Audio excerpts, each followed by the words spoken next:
마블사가 제작한 어벤져스라는 그런 시리즈가 있습니다. 많은 그런 인기를 끌게 되었고 우리나라에서도 많은 사람이 시청을 하였습니다. 그 시리즈의 결정판이 바로 엔드게임인데요. 그 엔드게임은 우리나라에서 1000만 명 이상 많은 사람들이 이렇게 관람을 했습니다.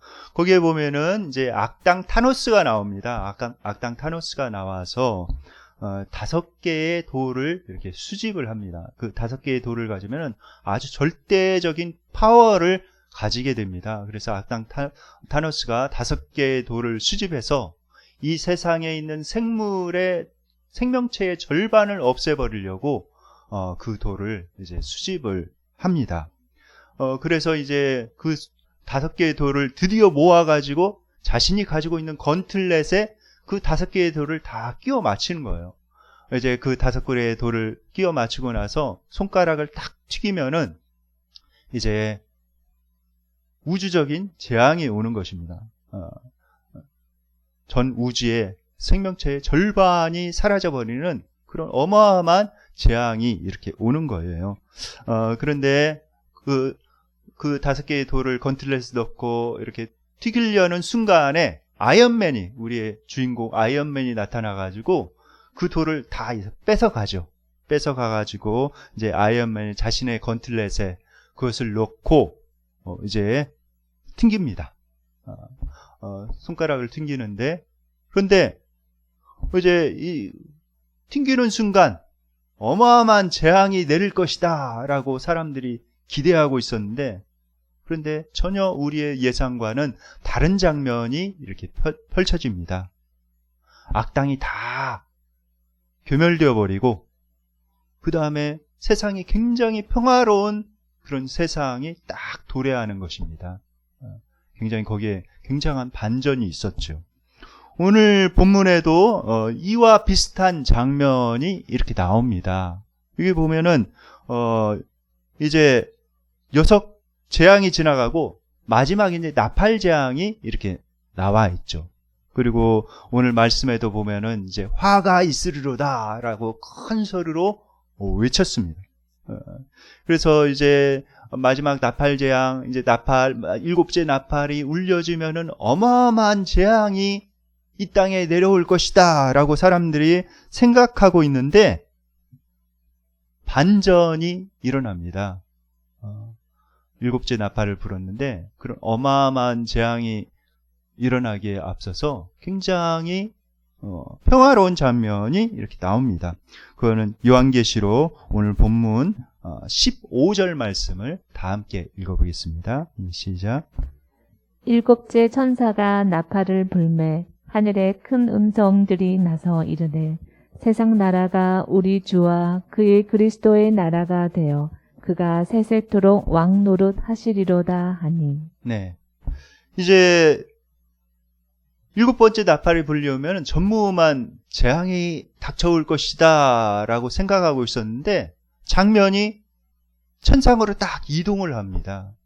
그래서 천상으로 이동해서 이제 사람들이 예배하는 그런 장면이 이렇게 나와요.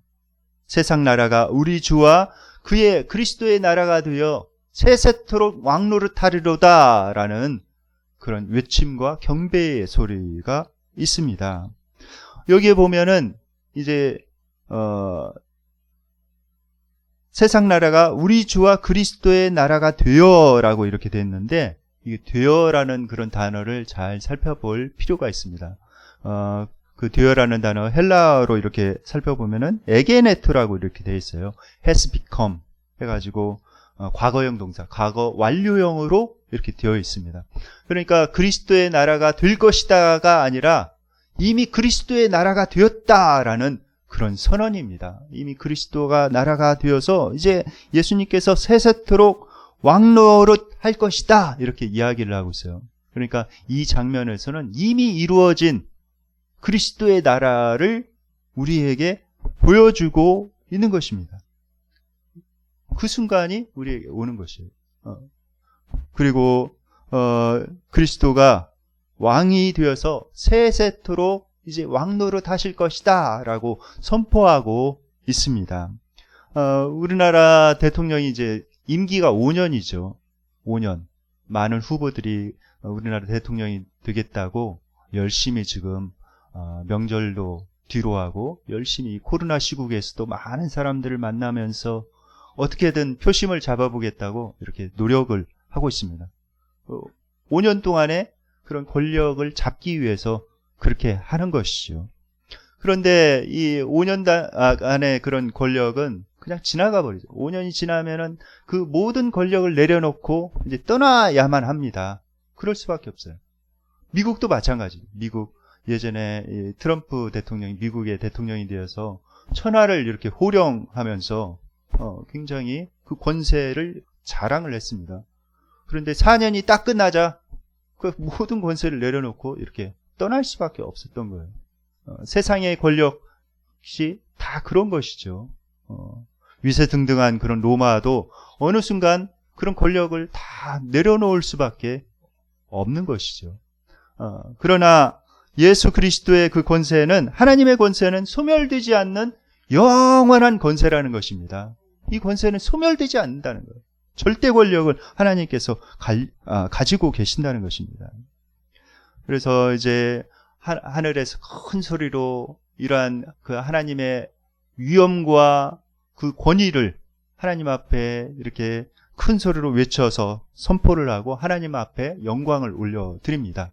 그런데 여기 보면 24장로가 이렇게 등장을 해요. 이 24장로에 대해서는 여러분들에게 이렇게 설명을 해드린 적이 있습니다. 24장로는 구약에 구원받은 그런 사람들, 또 신약에 구원받은 그런 사람들을 대표하는 그런 분들이라고 여러분들에게 설명을 드렸습니다. 그런데 이 24장로가 하나님 보좌 앞에 이렇게 앉아 있다가 일어나서 또 하나님 앞에 엎드려 가지고 하나님 앞에 경배를 드리고 있는 그런 장면이 나옵니다. 그러면서 하나님 앞에 이렇게 경배를 올려드려요. 그 경배의 내용이 무엇입니까? 그 경배의 내용이 17절에 나와 있습니다. 17절 말씀 다 함께 읽겠습니다. 시작. 이르되 감사옵나니 옛적에도 계셨고 지금도 계신 주 하나님 곧 전능하신 이여 친히 큰 권능을 잡으시고 왕 노릇 하시도다. 네. 먼저 감사를 드리고 있어요. 이르되 감사옵나니라고 감사의 기도를 올려드리고 있습니다. 이들이 감사한 내용은 뭔가?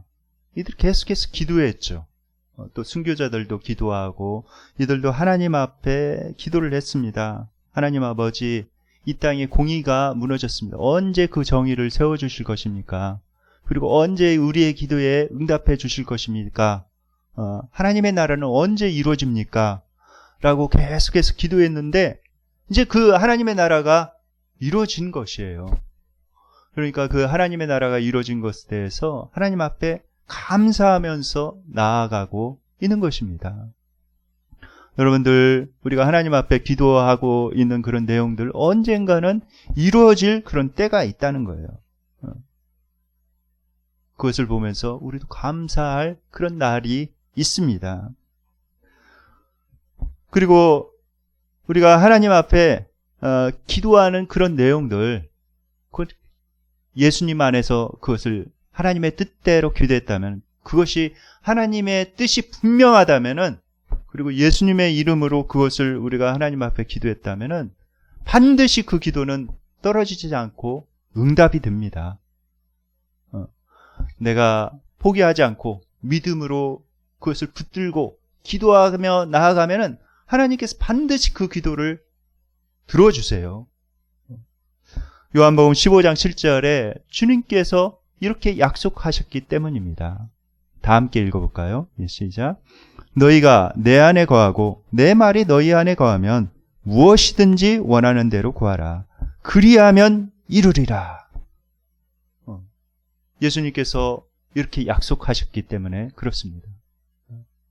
예수님 안에서 우리가 거하고 그분의 뜻대로 간구하면 반드시 그 기도를 이루어 주시겠다고 주님께서 약속하셨기 때문에 그 기도가 땅에 떨어지지 않고 응답이 됩니다. 이제 24장로가 선언한 내용은 무엇입니까? 그 말씀을 이렇게 자세히 살펴보면은 옛적에도 계셨고 지금도 계신 주라고 이렇게 선언하고 있습니다. 그런데 이 선언에는 뭔가 이렇게 빠져있다는 그런 것을 우리가 알 수가 있죠. 지금까지는 하나님을 이렇게 부를 때 어떻게 불렀습니까? 옛적에도 계셨고 지금도 계시고 장차 오실 이라고 이렇게 우리 요한계시록에서는 표현을 하고 있었죠. 그런데 오늘 본문에서는 장차 오실 이가 이렇게 빠졌어요. 왜 빠졌을까요? 이미 이 상황에서는 이미 오신 거예요. 오셔가지고 이미 다 하나님께서 하나님의 뜻을 이미 이루신 것입니다.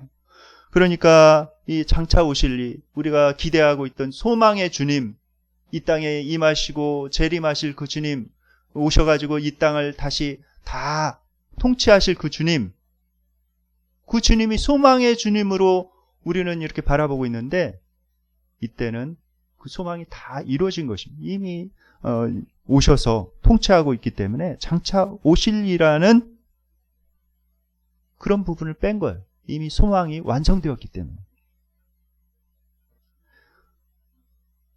우리가 소망으로 기다리고 있던 것이 반드시 이루어질 때가 있습니다. 우리가 기도할 때 아이고 이 기도가 언제 이루어지나 하는 그런 생각이, 그런 조바심이 드는 때가 많이 있죠. 그런데 여러분들 세월이 이렇게 흘러서 이렇게 딱 보면은 어느새 내가 기도했던 그 기도 내용이 다 이루어진 것을 이렇게 볼 수가 있어요. 그때가 반드시 옵니다. 그리고 17절에 이렇게 보면은 또 이제 24장로가 하나님께 찬양한 그런 내용 가운데 하나가 새 세트로 왕노릇 하시도다 라고 이렇게 되어 있습니다. 근데 이 단어도 이렇게 헬라어로 살펴보면은 에바실레우사스라는 그런 단어로 이렇게 되어 있는데 완료형으로 되어 있어요. 그래서 하나님께서 이제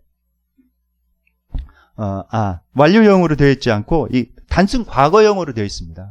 단순 과거형. 그러니까 하나님께서 이제 이런 통치를, 하나님의 통치를 이제 막 시작하셨다라는 그런 뜻을 가지고 있는 것이죠. 그래서 하나님 나라가 시작이 되어서 이제 악이 완전히 세상에서 정복되었다라고 선언을 하고 있는 것입니다. 그런데 우리가 생각해 볼 수가 있어요. 인재앙이 시작되어서 마쳤고 그 다음에 연이어서 나팔재앙이 계속 되어지는 가운데 하나님께서 미래에 이루어질 이런 장면을 왜 우리에게 요한계시록 중간에 우리에게 또 보여주고 계시는 것일까요? 그것은 우리가 어떤 역경과 환난 가운데에서 하나님께 소망을 보여주시기 위함입니다. 당장 현재만 보면은 이 시련과 역경을 이겨나가기가 힘이 들어요. 이겨나갈 수가 없습니다. 우리의 믿음의 눈을 떠서 장차 이뤄주실, 그리고 장차 이루실 그 하나님의 나라를 바라보며 나아갈 때 현재의 고난을 이겨나갈 수 있는 힘이 생기는 거예요. 그렇기 때문에 하나님께서 이러한 환난의 재앙 가운데서 하나님께서 이 소망의 장면을 보여주시는 것입니다. 장차 반드시 이러한 때가 이루어지는 때가 있다라는 것을 우리에게 말씀하고 계십니다. 여러분들, 역경 가운데 우리가 절망하는 외눈박이가 되지 말아야 됩니다. 그리고 한쪽 눈으로는 그 너머를 볼 수 있는 그런 눈을 가지고 있어야 돼요. 신라권을 쓴 사람이 있습니다. 바로 밀턴이라는 그런 사람인데, 이분이 바로 밀턴인데, 이분이 이제 젊었을 때 이제 결혼을 하죠. 결혼을 했는데 그 왕당파 부자 가정에서 성장한 메리라는 그런 젊은 여성과 결혼을 합니다. 그런데 메리는 굉장히 부유한 집에서 이렇게 자유분방하게 이렇게 살았어요. 그런데 이 밀턴은 굉장히 청교도적으로 굉장히 검소하면서 자기 삶을 절제하면서 굉장히 하나님을 신실하게 믿고 의지하며 경건하게 살아가는 그런 청년이었습니다. 굉장히 신실한 사람이었죠. 그런데 이 메리가 결혼을 해서 살면서 자기가 그동안 살아왔던 삶하고는 너무나도 다른 거예요. 그래가지고 신혼생활을 하다가 남편한테 이런 말을 하고 떠나버립니다. 나는 부유한 가정에서 태어나서 굉장히 부족한 것도 없이 그리고 자유분방하게 이렇게 살았는데 당신과는 이렇게 도저히 같이 살 수가 없습니다. 이러면서 그만 친정으로 돌아가 버린 것입니다. 얼마나 비참합니까? 그것도 신혼에 한참 신혼의 단꿈에 젖어 있어야 될 그런 시기에 그런 시련을 맞이한 거예요. 그런데 밀턴은 흔들리지 않고 하나님을 의지하고 신실하게 자기 자리를 이렇게 지킵니다. 자기 자리를 지키고 하나님께서 자기에게 하라는 그런 일들을 이렇게 해나가요. 글도 써나가고 그러면서 이 밀턴의 그런 명성이 점점 이렇게 높아지기 시작합니다. 세상에 이렇게 많이 알려지고 밀턴의 명성이 계속 올라가는 거예요. 그런 가운데 남편을 떠나갔던 그 메리는 그 가정이 그만 몰락해 버렸습니다. 그 2년 동안 그 가정이 완전히 몰락해 버렸어요. 그리고 나서 이제 울면서 남편에게 다시 돌아온 거예요. 내가 잘못했노라고. 내가 잘못 생각했노라고 하면서 남편에게 돌아온 것입니다. 그리고 나서 이 밀턴이 쓴 그 책이 있으니 바로 신라권이라는 그런 책입니다. 이 신라권은 밀턴이 그 신혼 시절에 겪었던 그런 아픔, 그것이 모토가 되어가지고 이 신라권이라는 그 세계적인 그런 책을 쓸 수가 있었던 것이죠. 하나님께서는 우리의 그런 아픔과 시련을 오히려 사용하여서 아름다운 열매를 맺게 하십니다. 굉장히 그 시련과 고난의 그런 과정은 굉장히 힘들죠. 그러나 하나님을 의지하고 신실하게 내 자를 지켜나가고 또 하나님의 약속을 신뢰하면서 전진해 나아갈 때 하나님께서 그것을 사용하셔서 정말 아름다운 열매를 맺게 해주십니다. 우리가 그것을 기억해야 돼요. 하나님께서 하나님을 믿는 자에게는 항상 좋은 것으로 채워주시기를 원하십니다. 요한계시록 11장 18절 말씀 다 함께 읽겠습니다. 세 번역으로 다 함께 읽겠습니다. 시작. 문 민족이 이것에 분개하였으나 오히려 그들이 주님의 진노를 샀습니다. 이제는 죽은 사람들이 심판을 받을 때가 왔습니다. 주님의 종 예언자들과 성도들과 작은 사람이든 큰 사람이든 주님 이름을 두려워하는 사람들에게 상을 주실 때가 왔습니다. 땅을 망하게 하는 자들을 명말시킬 때가 왔습니다. 네. 여기서 보면은 반복되고 있는 그런 표현이 있죠. 때가 왔습니다. 드디어 때가 왔습니다. 때가 왔습니다. 이렇게 계속해서 반복을 하고 있습니다. 때가 왔다는 거예요. 어떤 때입니까? 여기 헬라어에 보면 카이로스라는 단어를 쓰고 있어요. 크로노스가 아니라 카이로스라는 그런 단어를 쓰고 있습니다. 크로노스는 연대기적인 그런 시간이죠. 그냥 자연적으로 흘러가는 연대기적인 그런 시간인데 이 카이로스는 우리가 생각하는 그런 연대기적인 그런 시간이 아니라 하나님께서 결정적으로 개입하실 그 시간을 이야기한 것입니다.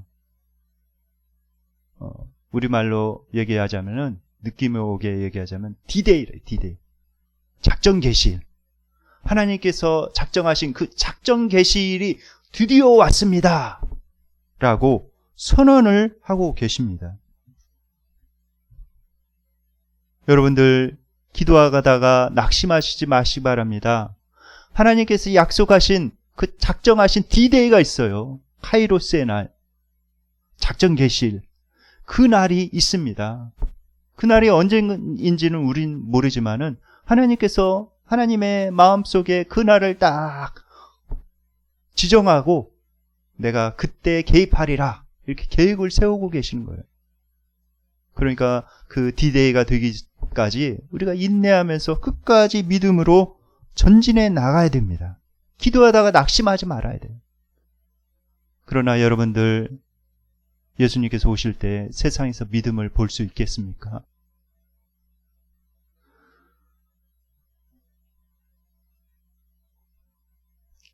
오늘 본문에서 정해놓으신 하나님의 카이로스 때 D-Day가 오면은 어떤 일이 벌어집니까?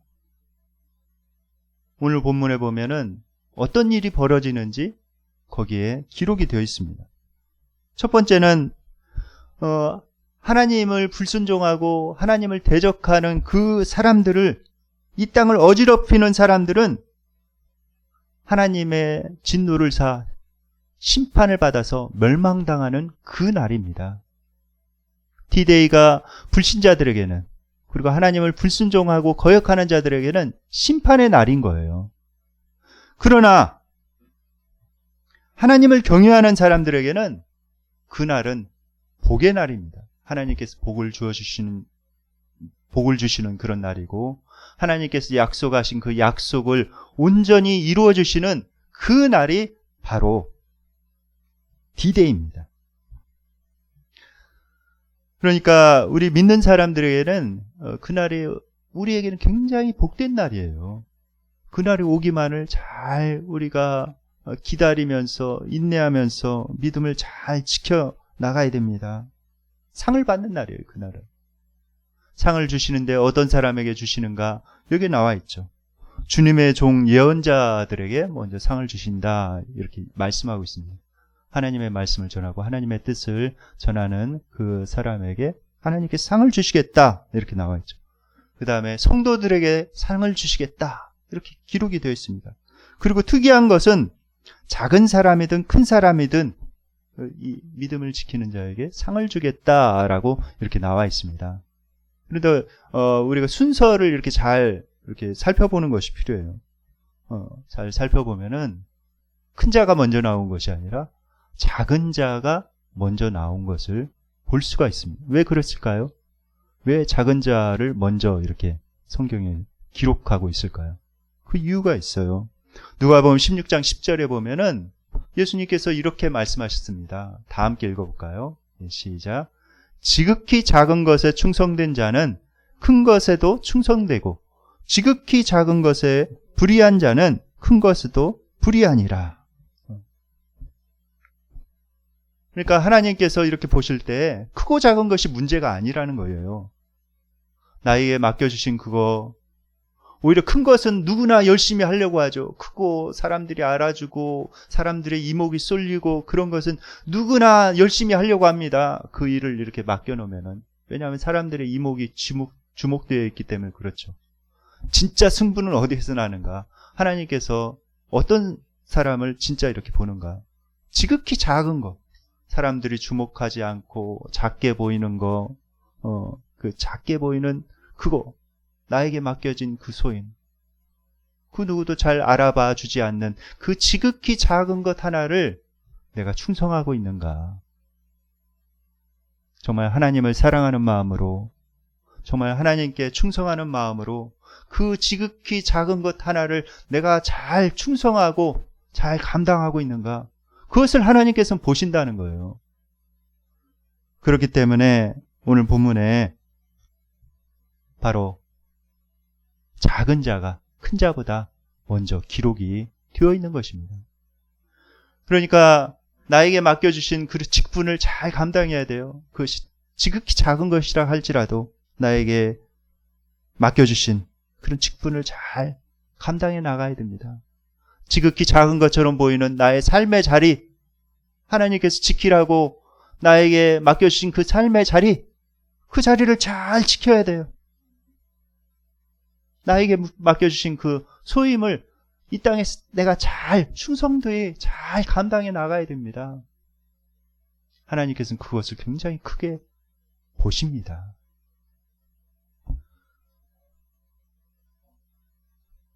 요한계시록 11장 19절 말씀을 다 함께 보시겠습니다. 다 함께 읽겠습니다. 예, 시작.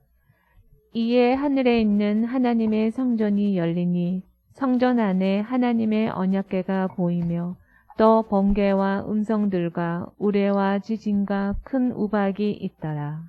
네. 이제 장면이 또 전환이 되죠. 하나님 하늘나라를 이렇게 보니까 하늘에 있는 성전이 딱 열리는 거예요. 성전이 딱 열리면은 그 안에 뭐가 보이지 않습니까? 뭐가 보였습니까? 그 안에 딱 보니까 먼저 언약궤가 딱 보이는 거예요. 이 언약궤는 하나님께서 모세가 출애굽할 때 하나님의 백성을 향한 그런 약속의 증표로 이렇게 주셨죠. 그 언약궤에는 뭐가 이렇게 들어 있었습니까? 만나와 아론의 쌍난 지팡이와 그다음에 십계명이 적혀져 있는 그 두 돌판이 그 언약궤 안에 들어가 있었습니다. 그런데 이 언약궤가 그 안에 이제 들어있던 것이 이게 바뀌어요. 솔로몬 왕 때 만나와 아론의 쌍난 지팡이는 이제 없어지고 그 언약궤 안에는 십계명의 그 두 돌판만 보관이 이렇게 됩니다. 성경을 읽어보면은 이렇게 나와 있어요. 언약궤는 뭘 상징하나요? 언약궤가 뭘 상징하기에 하늘의 성전이 열리고 그 안에 언약궤가 보이는 것입니까? 그 언약궤는 하나님의 백성을 향한 하나님의 자녀들을 향한 하나님의 그런 하나님께서 약속하신 그 약속은 반드시 지키시겠다는 그 약속을 보여줍니다. 민수기 23장 19절에 보면은 이런 말씀이 있죠. 다 함께 읽어볼까요? 시작. 하나님은 사람이 아니시니 거짓말을 하지 않으시고 인생이 아니시니 후회가 없으시도다. 어찌 그 말씀하신 바를 행하지 않으시며 하신 말씀을 실행하지 않으시랴.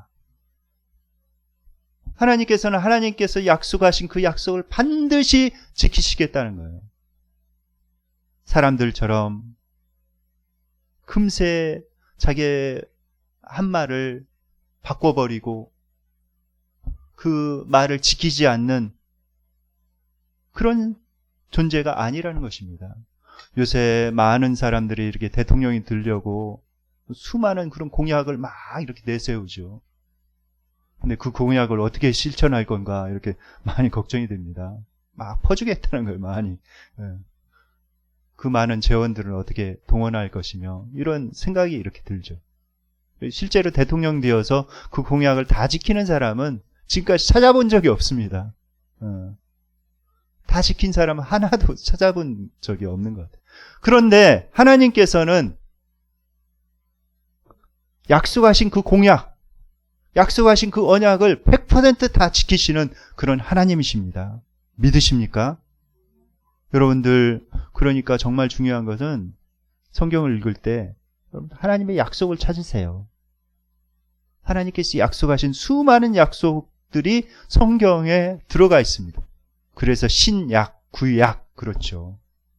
그 약속을 꼭 찾으시기 바랍니다. 그리고 그 약속을 붙드세요. 그 약속을 하나님 앞에 주장하시기 바랍니다. 하나님, 이렇게 약속하셨잖아요. 그 말씀을 하나님 앞에서 읽어드리기 바랍니다. 외워서 하나님 앞에 이렇게 올려드리시기 바랍니다. 하나님께서는 반드시 그 언약의 말씀을 이루십니다. 굉장히 중요한 거예요. 약속 주장입니다. 그리고 이 언약궤는 뭘 상징하냐면은 이 언약궤가 어디에 보관되어 있었습니까? 보통 성소의 지성소 안에 보관이 되어 있죠. 지성소는 어떤 곳이에요? 지성소는 하나님의 임재가 충만한 곳입니다. 그래서 이 언약궤가 보였다는 것은 하나님의 충만한 임재가 있을 것이다. 그리고 하나님께서 그 백성을 향해서 이제 큰 은혜를 베풀어 주실 것에 대한 그런 상징입니다. 우리 주전 587년경 바벨론의 느부갓네살 왕이 이렇게 예루살렘을 이렇게 침공하죠. 침공을 해서 예루살렘 성전을 회파하고 이스라엘을 이렇게 멸망을 시킵니다. 그런데 그때 언약궤가 싹 없어진 거예요. 전설에 의하면은 예레미야 선지자가 그 언약궤를 옮겼대요. 미리 알고 그 언약궤를 옮겨서 느보산에 이렇게 숨겨놨다는 그런 전설이 이스라엘 사람들 가운데 이렇게 내려오고 있습니다. 그래서 그 전설에 의하면은 이제 하나님께서 마지막 때에 이 땅에 오실 때에 그 언약궤가 다시 나타날 것이다 라는, 그리고 하나님의 백성들을 회복시키시고 하나님의 백성들에게 은혜를 베푸실 그 마지막 날이 되면은 그 언약궤가 다시 나타날 것이다 라고 이스라엘 민족들은 믿고 있다고 합니다. 그래서 그 언약궤가 보였다는 것은 이제 하나님께서 마지막으로 그 백성에게 자비를 베푸시고 충만하게 임재하고 은혜를 베풀 그 날이 가까웠다는 것을 우리에게 알려주고 있는 그런 사건입니다. 하나님께서 아담과 이브를 만드셨는데 그 인류가 최초로 범죄를 했죠. 범죄했을 때 창세기 3장 15절에서 구원의 약속을 해주십니다. 그 구원의 약속이 노아를 통해서도 또 아브라함을 통해서 계속 이어지죠. 그래서 아브라함이 이삭을 낳고 이삭이 바로 야곱을 낳고 야곱이 이스라엘의 12지파를 낳습니다. 그리고 나서 그 지파를 통해서 이제 다윗이 태어나죠. 그리고 다윗의 계보를 통해서 예수님께서 이 땅에 육신을 입고 이 땅에 태어나십니다. 예수님을 통해서 또 이 땅에 그런 구원 계획이 온전히 이루어지는 거예요. 그리고 하나님께서 약속하신 그 하나님의 나라가 드디어 이루어지는 그런 순간이 왔다는 것입니다. 그리스도 안에서 그러한 순간이 이제 다 이루어진다라는 것을 우리에게 보여주고 있는 거예요. 그래서 마지막 이제 접시재앙이 나오기 전에 이미 이루어질 그 장면들을 우리에게 보여주고 계십니다. 하나님의 D-Day는 어떤 날인가?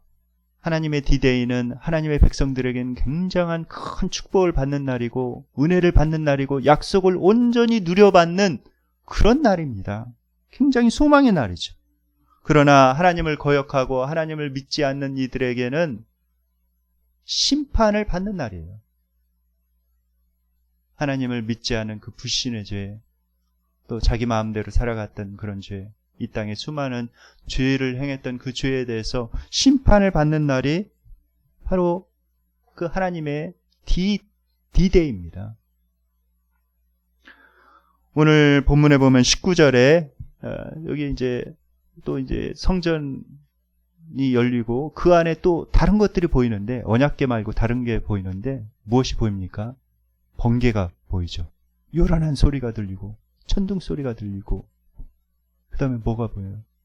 거기 보면은 지진이 일어나고 우박이 이렇게 준비되어 있는 것을 보게 됩니다. 그래서 하나님께서 이제 곧 심판하실 것이라는 것을 이렇게 우리에게 보여주고 있습니다. 예레미야 29장 11절에 주님께서 우리에게 이렇게 말씀하십니다. 다 함께 읽겠습니다. 시작. 여호와의 말씀이니라. 너희를 향한 나의 생각을 내가 아나니 평안이요 재앙이 아니니라. 너희에게 미래와 희망을 주는 것이니라. 하나님께서는 그의 사랑하는 백성에게 항상 좋은 것을 예비하고 계세요. 그러니까 믿는 자들에게는 모든 것이 해피엔딩입니다. 해피엔딩. 중간의 과정은 어려울 수 있고 중간의 과정은 굉장히 그런 고난 가운데 처할 수도 있지만은 하나님께서 그 모든 일들을 통해서 결국 이루고자 하시는 것은 해피엔딩이에요. 가장 좋은 것을 우리에게 채워주시기를 원하시는 그런 하나님이십니다. 그 하나님의 놀라운 계획을 우리가 믿어야 돼요. 우리는 반드시 승리한다. 우리는 결코 패하지 않는다. 그리고 하나님께서 이 모든 것을 합력해서 반드시 선을 이루시고 반드시 하나님께서 아름다운 결과물을 만들어 주실 것이다. 이 사실을 굳건하게 믿고 우리가 전진해 나아가야 합니다. 우리에게는 승리가 보장되어 있습니다. 여러분들이 이 땅에서 어떤 부당한 대우를 당하고 있을 수도 있습니다. 정말 억울한 그런 상황을 만날 수도 있습니다. 굉장히 견디기 힘든 그런 상황 가운데 처할 수도 있습니다. 정말 숨이 넘어갈 것 같은 그런 고통, 이 고통을 어떻게 내가 넘어가나, 그런 순간이 있을 수도 있습니다. 그러나 여러분들 하나님이 정말 살아계심을 믿으시기 바랍니다. 그럴 때일수록 하나님을 더욱더 굳세게 붙드세요. 그 다음에 하나님의 약속을 굳건하게 붙드시기 바랍니다. 그러면은 하나님께서 정해놓으신 그 D-Day가 되면은 그런 모든 것들이 변해서 정말 아름다운 열매로, 정말 여러분들에게 소망을 주는, 그런 기쁨을 주는 그런 아름다운 열매로 바꾸어 주실 것입니다.